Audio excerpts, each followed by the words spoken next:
I'm glad you're on this call today, or this interview, I should say. You have a pretty interesting background. We don't have any email marketers that have been featured before, so you be the first. And I think there's a lot to learn in email marketing. People always say the money's in the list, so I think you can shed some good tips on how to do email marketing, where to begin and stuff. But I guess we can begin by just telling me a little bit about your background, how you got started, what you're doing before email marketing and all that. Yeah.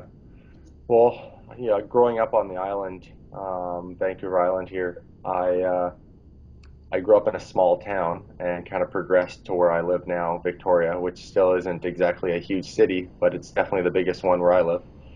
Um, so growing up in Port Alberni, my parents actually were in the hospitality industry.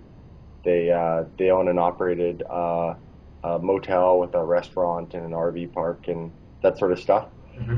So I grew up in a entrepreneurial, self-employment type of environment. And when I was growing up there, I was always very interested in, being a part of that. Growing up around a lot of adults, you kind of, I guess, grow up a little quicker than the average kid. Hmm. And by my early teens, I really was not very interested in school, and pretty much in grade nine dropped out.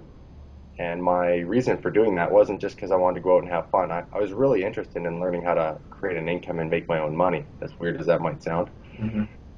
And so, yeah, that was a fight. My parents didn't want me to do that. But in the end, I ended up going right into the hospitality industry and learning to run and manage a restaurant with my mom. Did your And parents care that you dropped out? oh yeah, they didn't like that very much. My dad was pretty pissed off. Hmm. Um, they both have like formal academic educations. They both have university degrees. My mom went to like one of the more prestigious hospitality universities in Switzerland, Hmm. and my dad went to UBC. So yeah, they weren't too happy about that. But regardless, that was what I was had my mind set on doing, and so I went and worked for the family business, and I did that for a number of years. When eventually I moved on to other things, I ended up in retail sales with a big company called The Brick, which sells furniture and appliances and whatnot. Hmm.